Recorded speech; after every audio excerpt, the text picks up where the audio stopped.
네, 비소득 기반 투표 및 비이념 투표. 그러니까 비소득 기반 투표는 뭐냐면 우리들이 일반적으로 생각하기에는 소득 수준이 낮은 사람, 그러니까 가난한 사람들은 자신을 위한 정책을 피는 정당. 그런 정당은 이제 진보 정당이죠. 좌파 정당은 이제 저소득층을 위한 정책을 피죠. 복지 정책, 그리고 뭐 최저임금 인상 정책, 그리고 뭐 청년 직업을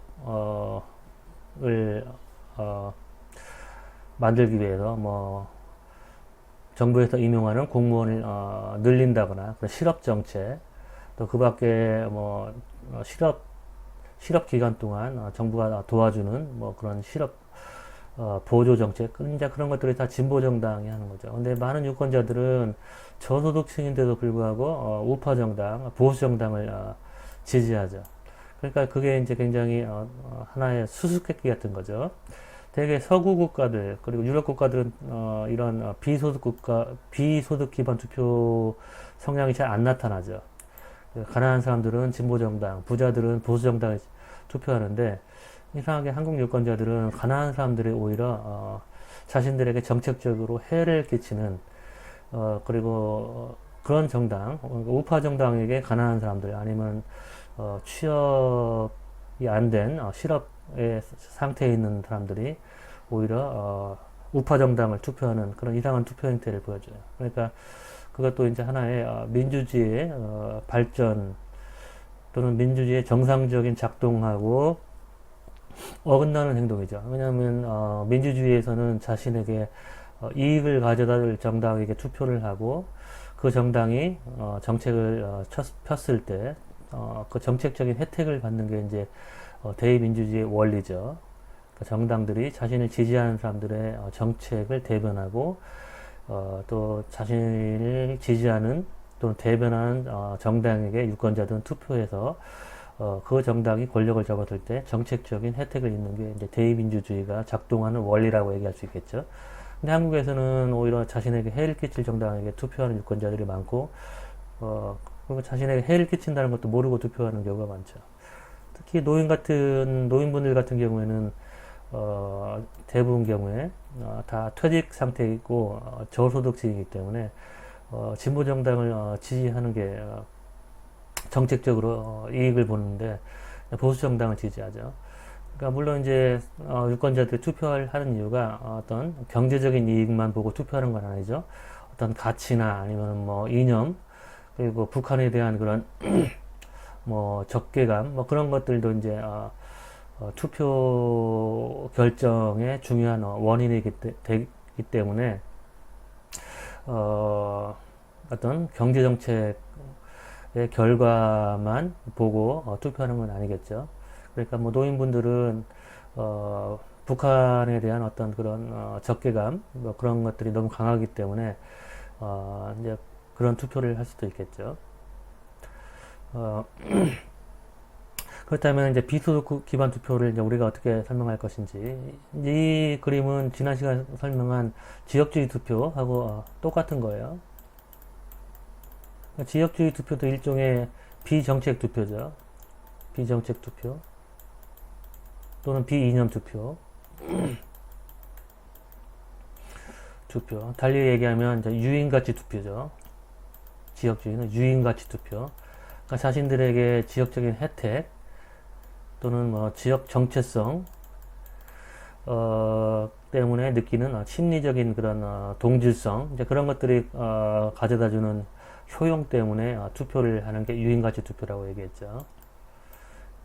그러니까 정책이나 아니면 이념과 같은 위치 쟁점이 아닌 후보의 어떤 능력, 경제 활성화 능력, 또 지역 경제 활성화 능력, 혈연, 학연, 지연 이런 것들이 다 유인가치 투표죠. 마찬가지로 이제 비소득 기반 투표도 이와 같은 유인가치 투표로 이제 볼 수도 있겠죠.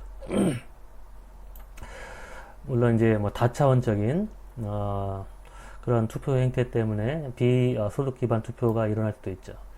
왜냐하면 다차원적인 이제 투표라는 것은 뭐냐면 조금 전에 얘기했듯이 경제 정책 또는 재분배 정책, 복지 정책 이것만 보고 투표하는 게 아니라 재분배 정책만 보고 투표하면 가난한 사람은 좌파 정당에 지지하고 부자들은 우파 정당에 지지를 해야겠죠. 근데 유권자들 투표할 때 한 가지 정책만 보는 게 아니라 이제 대북 정책도 보죠.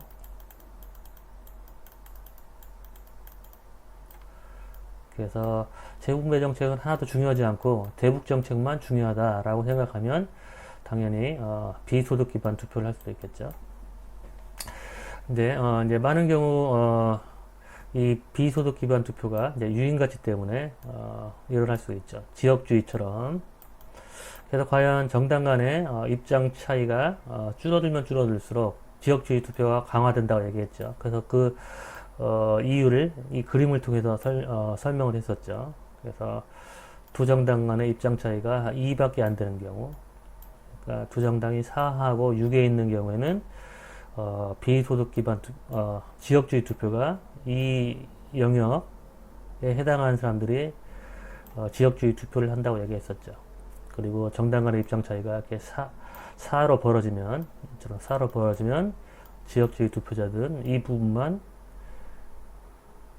지역주의 투표를 하게 된다고 얘기했죠. 똑같은 논리가 비소득 기반 투표에도 적용이 되는 거죠.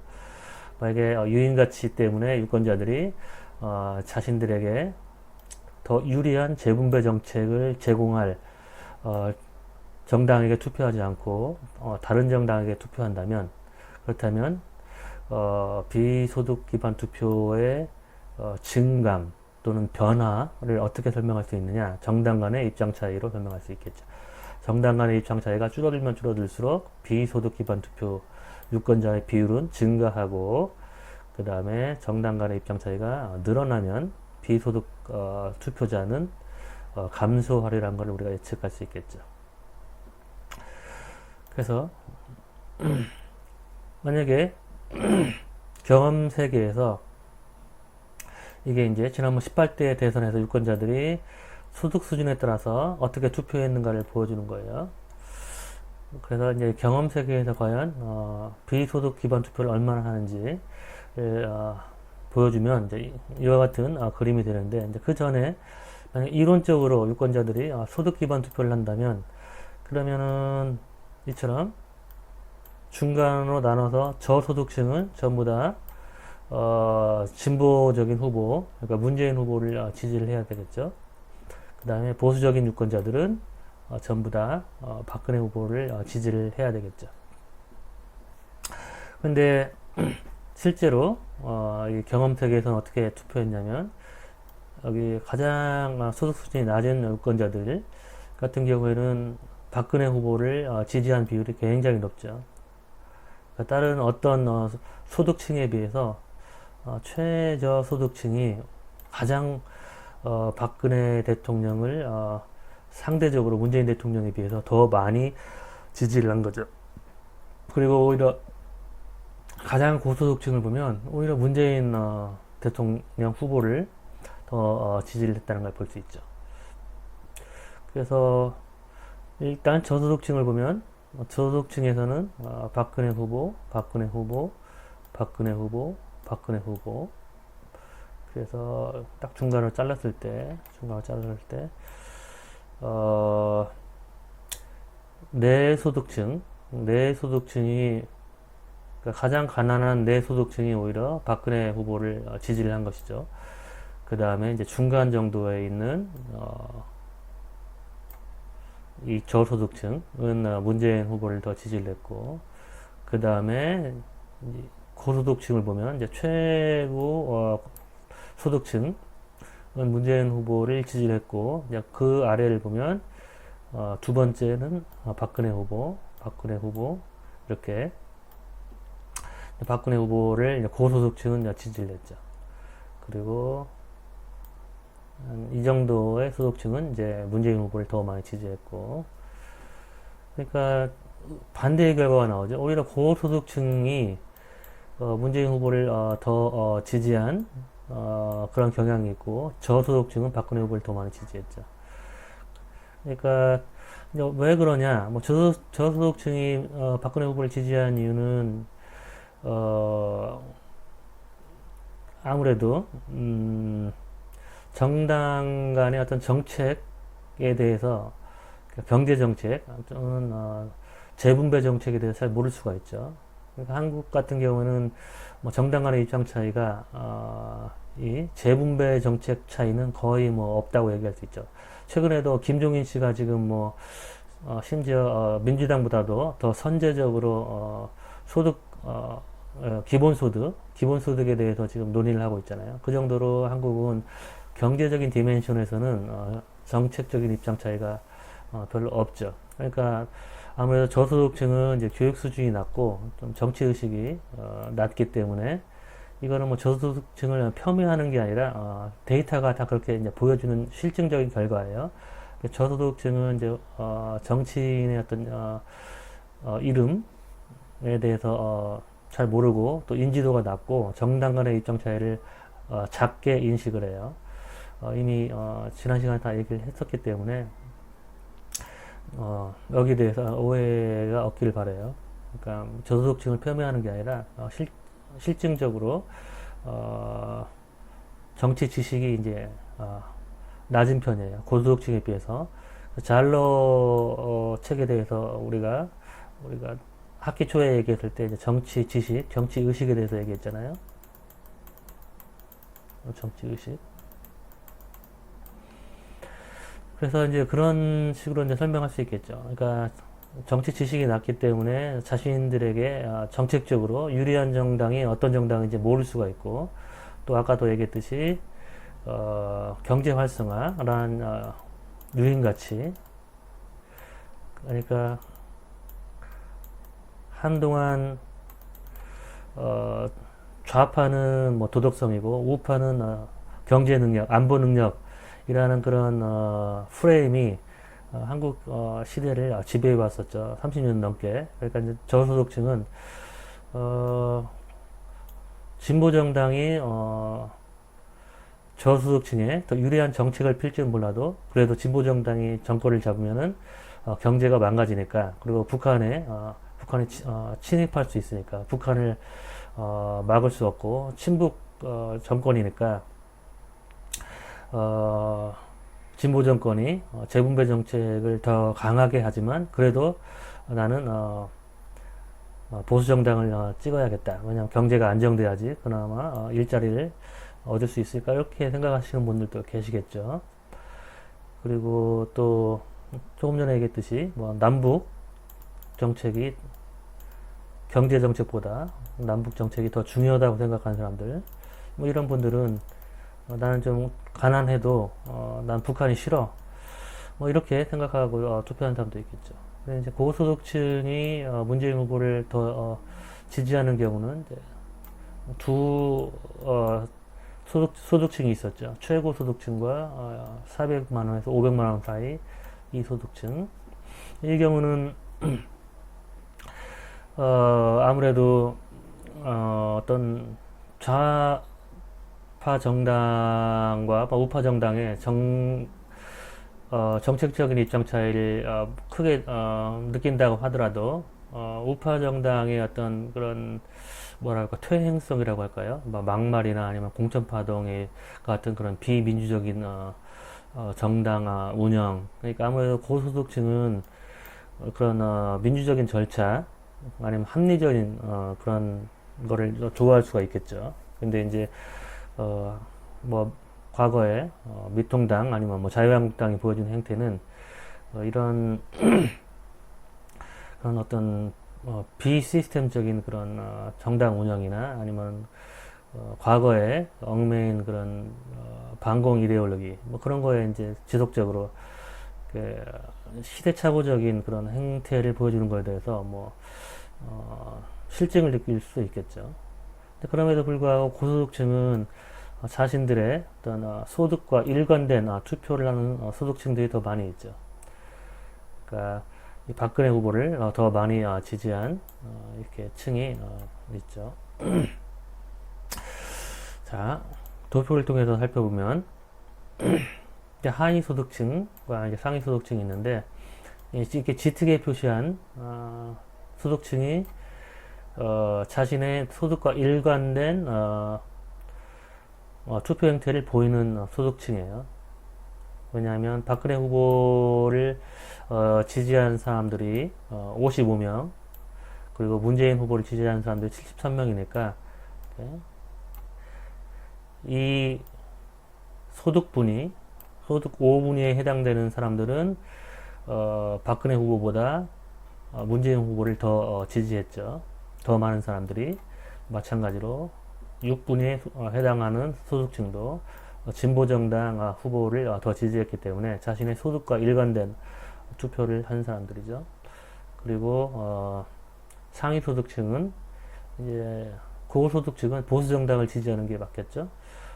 경제 정책만 보고 투표한다면 박근혜 후보를 지지했고, 좀 짙게 표시된 부분. 그 다음에 10분위도 박근혜 후보를 더 지지했고, 그 다음에 11분위도 박근혜 후보를 더 지지했죠. 큰 차이는 안 나지만 고소득층은 그래도 자신의 소득 수준에 부합하는 투표를 한 소득층이 3개의 소득층이 있고, 저소득층은 자신의 소득 수준에 부합하는 투표를 한 소득층이 이제 2소득층이 있고, 특히 가장 진보정당을 지지해야 될 낮은 소득층의 경우에 오히려 압도적으로 박근혜 후보를 지지했죠. 그러니까 저소득층으로 갈수록 자신의 어떤 소득적인 지위와 반하는 그런 투표를 하게 된 것이죠. 그래서 이제 이 소득층을 이렇게 세 부류로 나눠 가지고 이렇게 봤을 때도 보면은 저소득층은 오히려 박근혜 후보를 지지한 사람이 58.4%, 문재인 후보를 지지한 사람들이 41.6%. 근데 고소득층은 자신의 소득과 부합하는 투표를 했다는 걸 볼 수가 있죠. 그러니까 51.2%가 박근혜 후보, 문재인 후보를 지지한 사람이 48.8%. 그러니까 저소득층하고 이제 고소득층을 이렇게 비교하면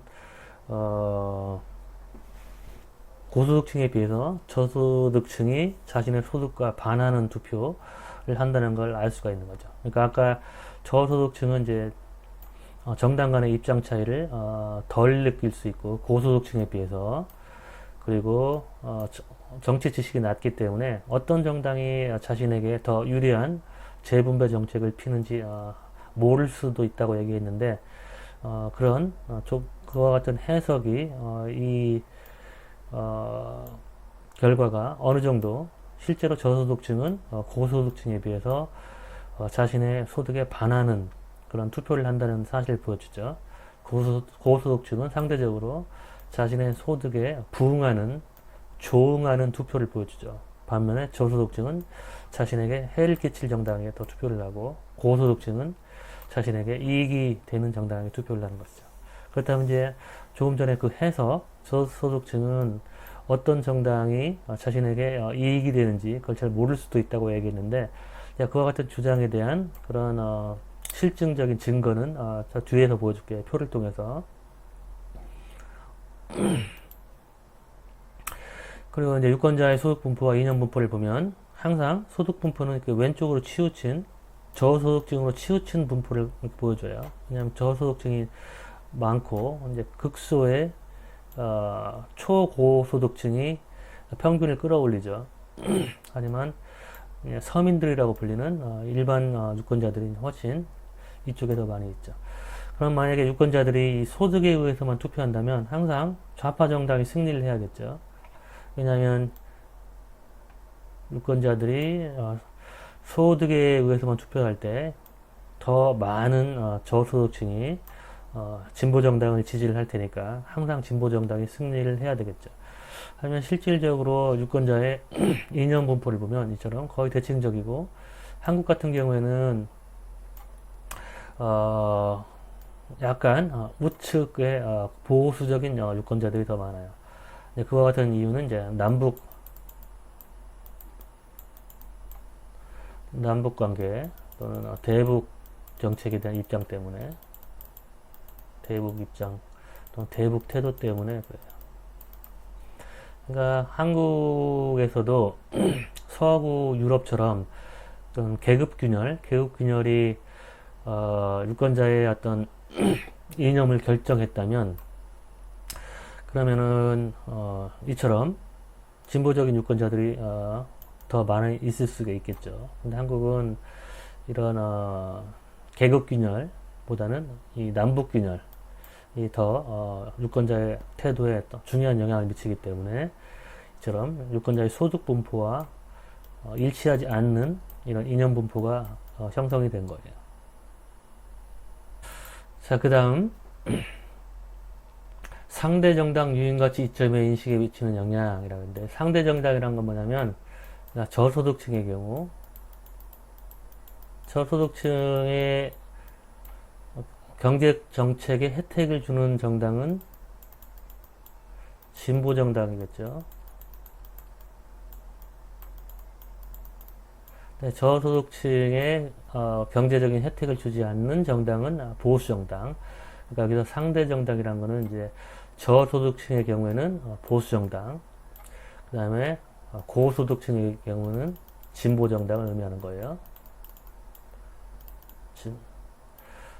저소득층의 경우에는 진보 정당이 자신의 정당이고, 상대 정당은 보수 정당이죠. 고소득층의 경우에 자신의 정당은 보수 정당. 이론적으로 그러니까 정책적인 혜택을 가져다 줄 정당이죠. 고소득층의 상대 정당은 진보 정당. 여기서 상대 정당이 그런 의미예요. 그러면 저소득층하고 고소득층이 있는데, 소득별로 어떤 소득층이 상대 정당에 더 큰 유인 가치를 느끼는지. 여기서 유인 가치란 거는 뭐 경제 능력, 그 다음에 뭐 안보 능력, 그리고 뭐 호감도, 뭐 이런 것들이죠. 호감도. 그래서 분석을 해보면, 이렇게 여기 보면 소득 수준이 올라갈수록, 여기가 마이너스잖아요. 이 결과가 의미하는 바는 소득 수준이 높아지면 높아질수록 상대 정당에게 유인 가치를 덜 느낀다는 거예요. 그 얘기는 달리 풀어서 얘기하면, 저소득층은 상대 정당의 유인 가치를 더 느껴요. 그러니까 저소득층의 상대 정당은 보수 정당이죠. 그러니까 자신에게 정책적인 이익을 가져다 주지 않는 보수 정당에게 저소득층은 더 큰 유인 가치를 느끼고, 그리고 고소득층 같은 경우에는 자신의 상대 정당에 더 큰 유인 가치를 느끼지 않아요. 그러니까 고소득층의 상대 정당은 진보 정당이죠. 쉽게 얘기하면 저소득층은 보수 정당에게 더 큰 유인 가치를 느끼고, 고소득층은 진보 정당에게 더 큰 유인 가치를 느끼지 않는다는 걸 보여주는 거예요. 그러니까 이전에 얘기했던 것처럼 저소득층이 정치 지식이 낮기 때문에 정당 간의 어떤 정책 차이를 덜 느끼고, 그리고 진보 정당들이 자신들에게 더 유리한 경제 정책을 핀다는 걸 모르기 때문에 저소득층이 보수 정당을 찍을 수 있다고, 지지할 수 있다고 얘기했는데, 이제 그와 같은 주장을 뒷받침하는 결과죠. 그러니까 고소득층일수록 상대 정당에게 유인 가치를 덜 느끼고, 저소득층은 자신에게 해가 되는 상대 정당에게 더 큰 유인 가치를 느낀다는 결과가 여기 나온 거예요. 그 다음에 이제 이 결과는 뭐냐면, 정당 간의 입장 차이가 커지면 커질수록 이 자신의 상대 정당에 더 큰 유인 가치를 느끼는 정도가 줄어든다는 거예요. 그러니까 소득 수준이 있고,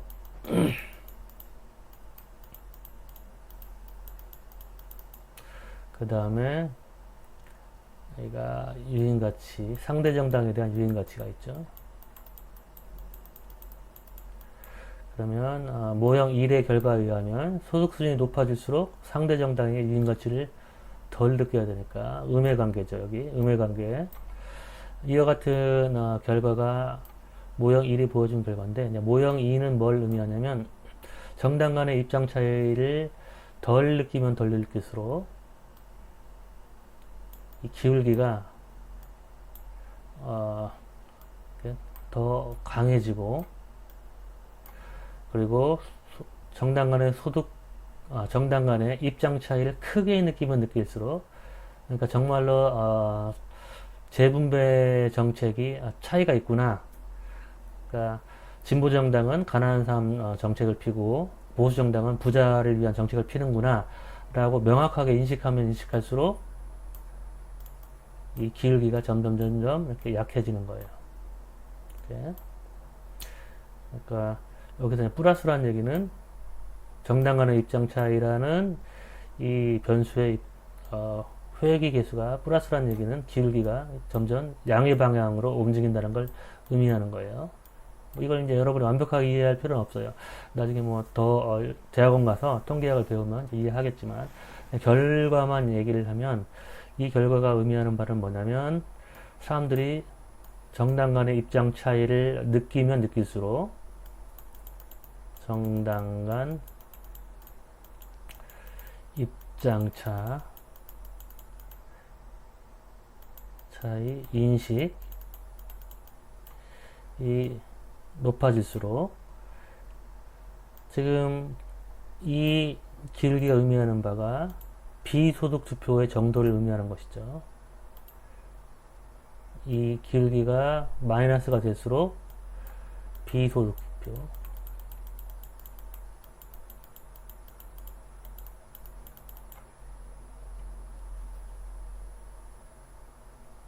의 동기라고 얘기할 수 있어요. 더 자세하게 얘기하면, 왜냐면 소득 수준이 높아지면 높아질수록 상대 정당에 더 낮은 유인 가치를 느끼고, 그리고 소득 수준이 낮아질수록 저소득층이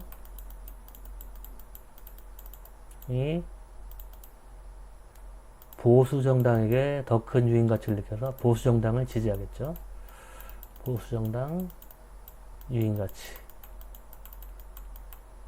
가치를 높게 평가하는 거죠. 높게. 그러니까 이들이 저소득층이 이제 비소득 투표를 하게 되는 거죠. 그 다음에 저소득층은 고소득층은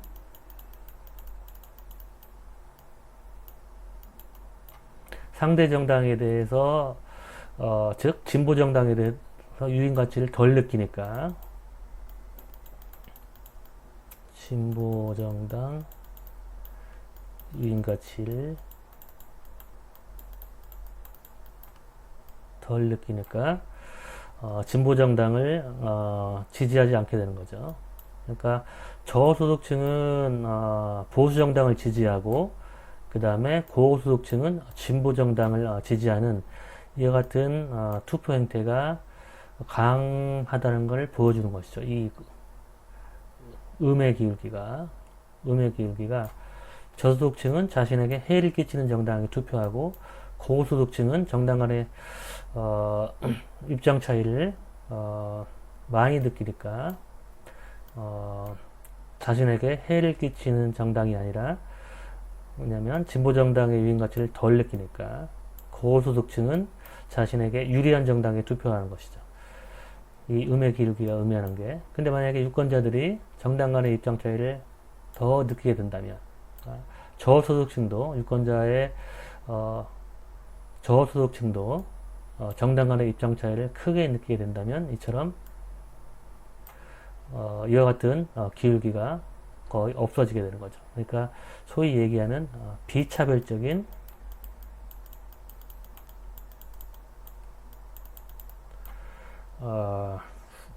비소득 기반 투표를 하게 되는 거죠. 비소득 기반 투표.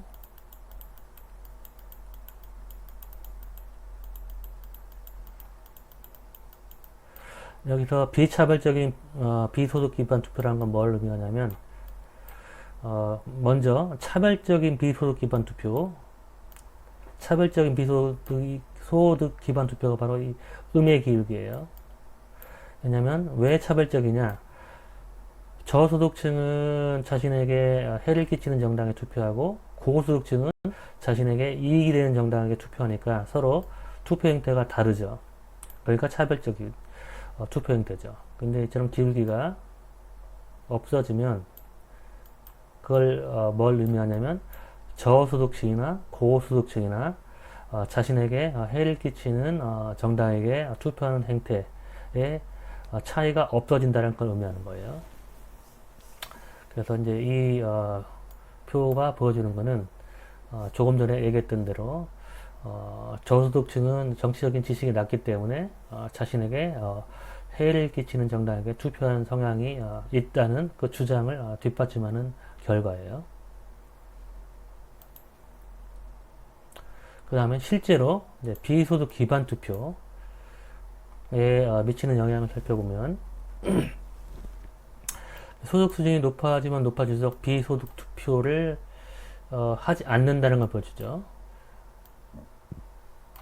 그러니까 소득 수준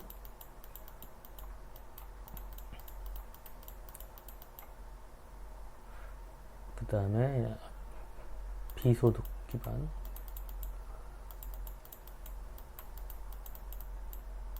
투표.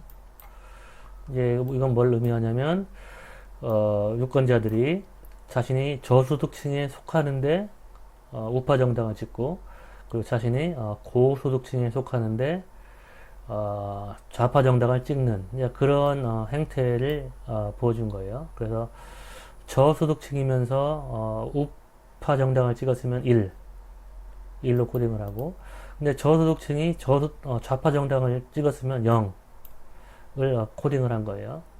마찬가지로 이제 고소득층이 우파 정당을 찍었으면은 소득 기반 투표를 한 것이죠. 그러니까 0. 근데 고소득층이 좌파 정당을 찍었으면 자기 소득에 반하는 투표를 했기 때문에 1. 이런 식으로 코딩을 하는 거예요. 그러니까 1은 소득에 반하는 투표. 반하는 투표를 한 사람이 1. 0은 소득에 부합하는 투표.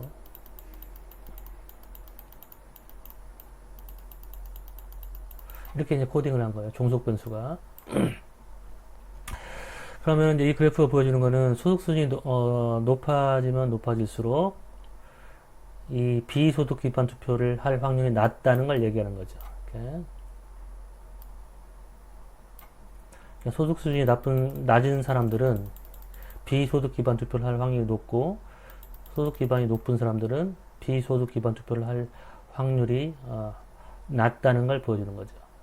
그리고 여기서 상호작용은 기울기의 변화를 나타낸다고 얘기했었죠. 기울기의 변화를 나타내는데 지금 여기에 별표가 안 찍혔는데 이 책을 에디팅하면서 이 사람들이 별표를 빼먹었어요. 그래서 지금 아마 여러분이 가지고 있는 책은 2쇄 두 번째 찍은 두 번째 쇄일 수 있는데 거기에는 별표가 찍혀 있을 수 있어요. 내가 수정하라고 했으니까.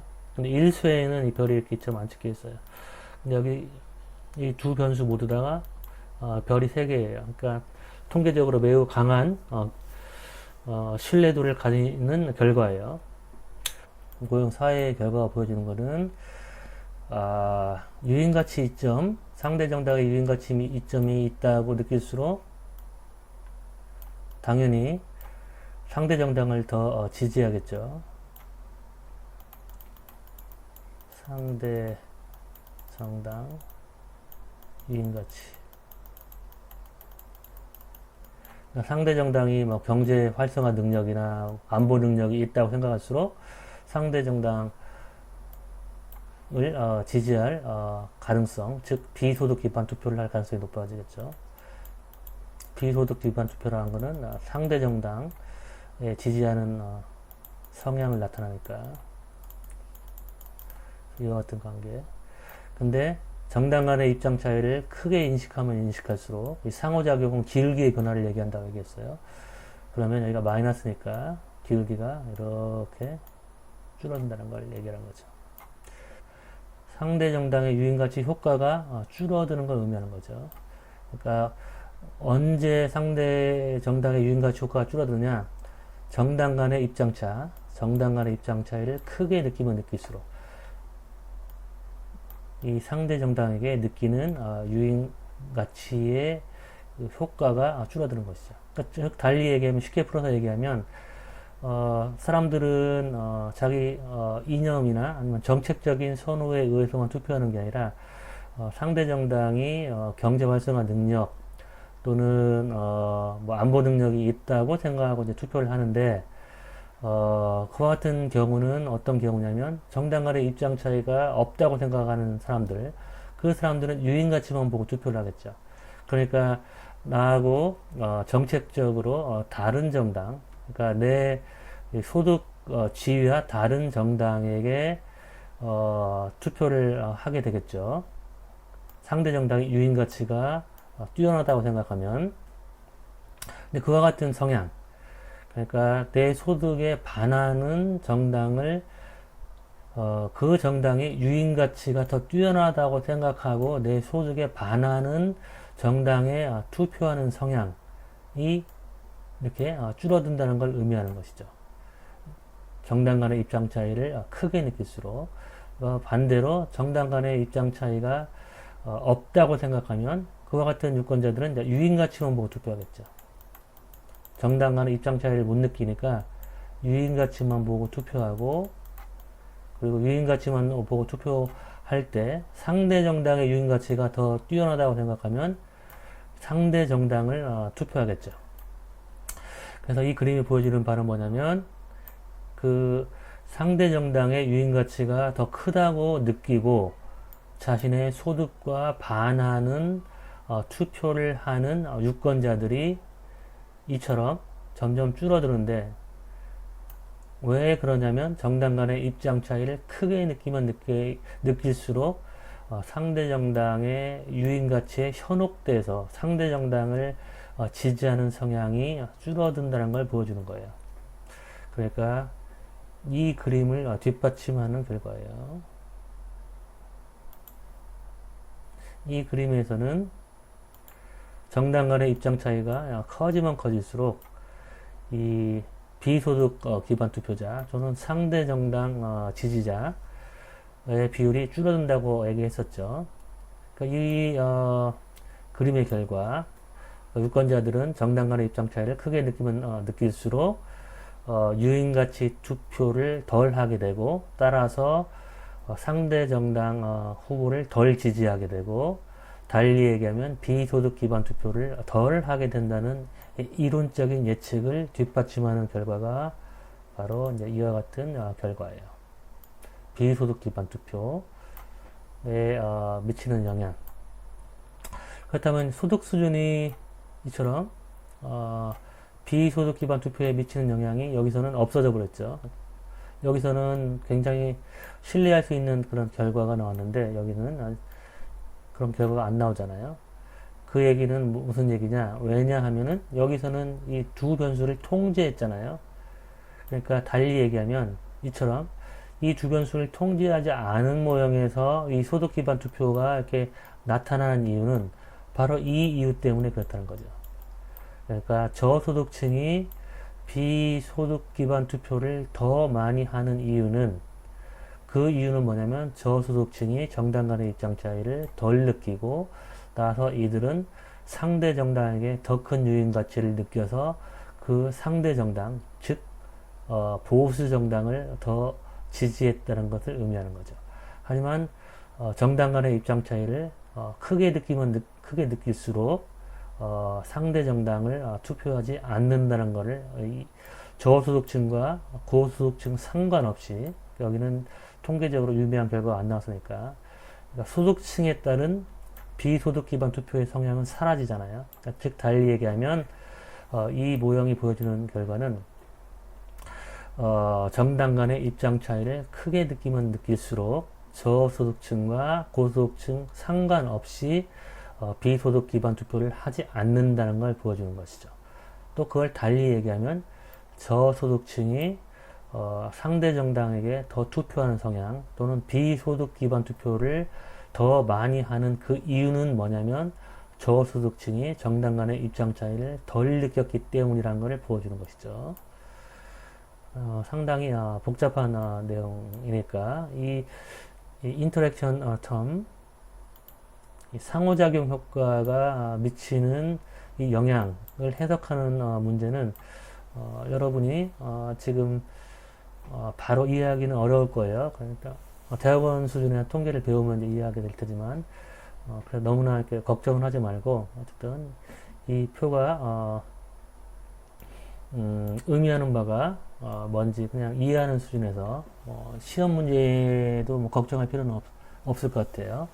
그냥 거기까지만 이해하면 될 것 같아요. 그 다음에 요거는 이제 어떤 그림을 보여주냐면 Y축이 유권자가 한 후보가 다른 후보보다 더 멀리 있다고 느끼는 정도가 Y축이에요. 그리고 이제 세 가지 선이 있는데 회색 선, 검은색 선, 점선이 있어요. 그러니까 회색 선은 정당 간의 입장 차이가 매우 큰 경우 0하고 10인 경우 그러니까 좌파 정당은 지금 0에 여기에 있고 0에 있고 우파 정당은 여기 10에 있는 경우 이럴 경우에 유권자가 한 후보가 다른 후보보다 더 멀리 있다고 느끼는 정도예요. 그러니까 이 회색선을 지금 봐야겠죠. 회색선 이 선을 봅시다. 이 회색선이 이렇게 돼 있죠. 이 회색선을 보면 예를 들어서 0에 있는 유권자는 10만큼 차이가 난다고 생각하는 거예요. 그러니까 좌파 정당이 0에 있고 우파 정당이 10에 있을 때 이 두 정당 간의 입장 차이는 10이게 되겠죠. 10. 그러니까 0에 있는 유권자는 두 정당 간의 입장 차이가 10이라고 느끼는 경우. 근데 이제 5에 있는 유권자는 지금 정당 간의 입장 차이가 0이라고 느끼잖아요. 그건 왜냐면 좌파 정당은 지금 0에 있고 우파 정당은 지금 10에 있죠. 그러면은 5에 있는 유권자는 여기에 있는 유권자는 좌파 정당과 자신과의 입장 차이가 5라고 느끼죠. 그리고 자신과 우파 정당 간의 입장 차이가 5라고 느끼죠. 그러니까 이 두 정당 간의 입장 차이를 어떤 정당이 상대적으로 자신과 더 가까이 있는가의 차이를 느끼지 않죠. 그러니까 자신의 입장과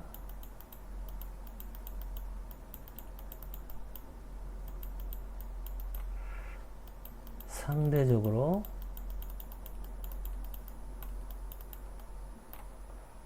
더 멀리 있는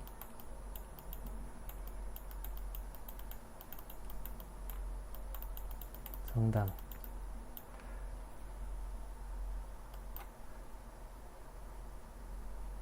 의 정당이 상대적으로 더 멀리 있는 정당이 없다고 느끼는 거죠. 5에 있는 유권자는 없음. 그러니까 5에 있는 유권자는 좌파 정당이나 우파 정당이나 이 거리가 똑같기 때문에 상대적으로 더 멀리 있는 정당이 없다고 느끼는 거죠. 달리 얘기하면 좌파 정당이나 우파 정당이 상대적으로 자신과 똑같이 멀리 있다고 생각하는 거죠. 그러니까 상대적으로 더 멀리 있다고 느끼는 정도가 0이 되겠죠. 5에 있는 유권자는. 반면에 0에 있는 유권자는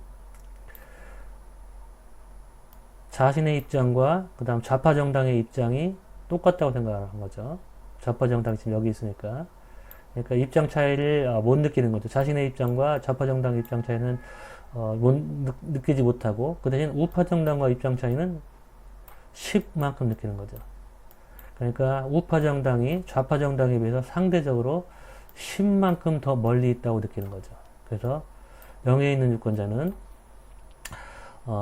우파 정당이 좌파 정당에 비해서 10만큼 더 멀리 있다고 느끼는 거죠. 그래서 이 그림을 이해하겠죠? 그러면 만약에 두 정당이 3하고 7에 있는 경우를 한번 살펴봅시다. 좌파 정당은 여기 있고 우파 정당은 여기 있는 경우. 그러면 그러니까 정당 간의 입장 차이가 작은 경우죠. 그러면 0에 있는 이제 유권자를 봅시다. 0에 있는 유권자가 어떤 정당이 상대적으로 더 멀리 있는가를 느끼는, 어느 정도 멀리 있는가를 느끼는 걸 보면, 자, 0에 있는 유권자를 보면, 좌파 정당이 지금 3에 있고, 우파 정당이 7에 있기 때문에, 좌파 정당은 자신으로부터 3만큼 떨어져 있다고 느끼겠죠. 우파 정당은 자신으로부터 7만큼 떨어져 있다고 느끼겠죠. 그러니까 3과 7의 차이는 4가 되겠죠. 그러니까 0에 있는 유권자는 우파 정당이 좌파 정당에 비해서 4만큼 더 멀리 떨어져 있다고 느끼겠죠. 그 다음에 1에 있는 유권자를 보면 1에 있는 유권자 봅시다. 1에 있는 유권자는 좌파 정당이 지금 3에 있으니까 이만큼 멀리 있다고 느끼고 우파 정당은 7에 있으니까 6만큼 더 멀리 떨어져 있다고 느끼는 거죠. 2하고 6하고 차이니까 역시 1에 있는 유권자도 처럼 4만큼 더 멀리 떨어졌다고 느끼겠죠. 반면에 4에 있는 유권자를 한번 볼까요? 여기 있는 4에 있는 유권자. 4에 있는 유권자는 좌파 정당하고 1만큼 더 떨어져 있다고 생각하고 우파 정당하고 3만큼 더 떨어져 있다고 느끼겠죠. 그러니까 우파 정당이 좌파 정당에 비해서 상대적으로 더 멀리 떨어져 있는 정도는 3-1 해가지고 2가 되겠죠. 그래서 이거를 쭉 타고 올라가면 점선 여기가 2가 되겠죠. 이렇게 되는 거죠. 그리고 5에 있는 유권자는 좌파 정당하고 우파 정당하고 상대적인 입장 차이를 덜 못 느끼는 거죠. 녹색으로 표시하면 5에 있는 유권자는 좌파 정당이 3에 있으니까 이만큼 떨어져 있다고 느끼고 우파 정당이 7에 있으니까 이만큼 떨어져 있다고 느끼는 거죠.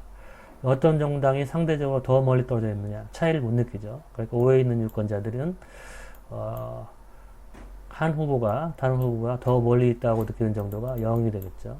0 이런 식으로 여러분이 이제 그림을 보면 되겠죠. 일단 왜 이 그림을 그렸느냐? 그 이유는 뭐냐면 유권자가 투표를 할 때 그런 이념 투표를 거스를 수 있는, 그러니까 자신의 이념에 반하는 투표를 하기 위해서는 유인 가치를 제공을 해야겠죠. 유인 가치. 그러니까 좌파 유권자가 우파 정당을 지지하게 하고 우파 유권자가 좌파 유권자에게 지지를 하게 하려 하면 상대 정당이 유인 가치를 제공해서 그 이념 차이보다 더 큰 효용을 느끼게 해야겠죠. 예를 들어서 조금 전에 보여줬듯이 1에 있는 유권자가 3에 있는 좌파 정당과 7에 있는 우파 정당에게 투표를 한다면 당연히 1에 있는 유권자는 좌파 정당과의 거리가 2가 되고 우파 정당과의 거리가 6이 되니까 6과 2하고 차이가 6 빼기 2는 4가 되고 따라서 이 4 이게 이제 우파 정당이 좌파 정당에 비해서 4만큼 더 멀리 있다고 느끼니까 이 4보다도 더 큰 효용을 우파 정당이 제공을 해야지 이 1에 있는 유권자가 자신에게 더 가까운 좌파 정당을 지지하지 않고 우파 정당을 지지하겠죠. 그러니까 유권자가 이념 투표만 한다면 1에 있는 유권자는 좌파 정당을 지지를 하겠죠.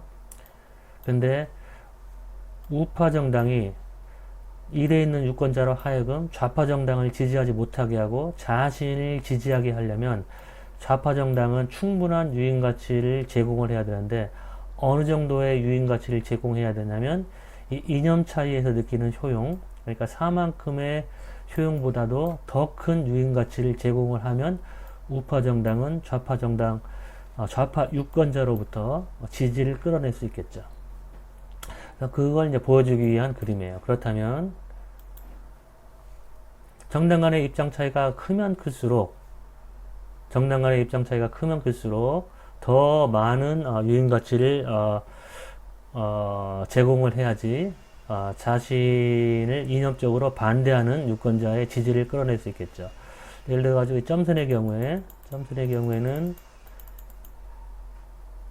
정당이 3과 7에 있는 경우에요. 이럴 경우에는 우파 정당이 좌파 유권자, 그러니까 우파 정당이 좌파 유권자의 지지를 이끌어내기 위해서는 어느 정도의 유인 가치를 제공해야겠어요. 좌파 유권자에게 최소한 4를 초과하는, 그러니까 0에서부터 3까지 있는 이 유권자들은 우파 정당이 자신으로부터 4만큼 더 멀리 떨어져 있다고 느끼기 때문에 4 이상의 유인 가치를 제공을 해야겠죠. 그렇죠? 그래야지 이 0에서 3에 있는 유권자들의 지지를 이끌어낼 수 있겠죠. 그리고 만약에 두 정당이 0과 10에 있다면, 이처럼 멀리 떨어져 있다면, 그렇다면 예를 들어서 2에 있는 유권자의 지지를 이끌어내려면 우파 정당이 유인 가치를 제공해서 2에 있는 좌파 유권자의 지지를 이끌어내려면 어느 정도의 유인 가치를 제공해야겠어요? 6 이상의 유인 가치를 제공해야겠죠. 6 이상의. 강아지가 강의를 빨리 끝내라고 짖네요. 그렇죠? 왜냐하면 2에 있는 유권자는 좌파 정당에 비해서 우파 정당이 6만큼 떨어져 있다고 느끼기 때문에 그 이상의 유인 가치를 제공해야지 우파 정당은 2에 있는 유권자의 지지를 이끌어낼 수 있겠죠. 그렇죠? 그리고 1에 있는 유권자의 지지를 이끌어내기 위해서는 쭉 올라가서 두 정당이, 그러니까 0과 1에 있는 경우, 이 경우에는 최소한 8 이상의 유인 가치를 제공을 해야지 1에 있는 유권자들의 지지를 이끌어낼 수 있겠죠. 그러니까 즉 달리 얘기하면 정당 간의 입장 차이가 커지면 커질수록 더 큰 유인 가치를 제공할 때 더 큰 유인 가치를 제공해야지 반대편 유권자의 지지를 이끌어낼 수 있는 거죠. 반대편 유권자의 비이념 투표를 얻을 수가 있는 것이죠. 그러니까 달리 얘기하면 비이념 투표의 자가 증가하기 위해서는 비이념 투표를 하는 사람들의 비율이 높아지기 위해서는 더 큰 유인 가치를 제공을 해야 되는데 정당 간의 입장 차이가 벌어지면 벌어질수록 더 큰 유인 가치를 제공을 해야 되니까 그만큼 비이념 투표자를 확보하기가 어려워지겠죠. 하지만 정당 간의 입장 차이가 매우 작다면 작은 유인 가치만 제공해도 쉽게 비이념 투표자의 지지를 이끌어낼 수가 있겠죠. 그래서 결국에는 이 그림이 보여주는 바는 뭐냐?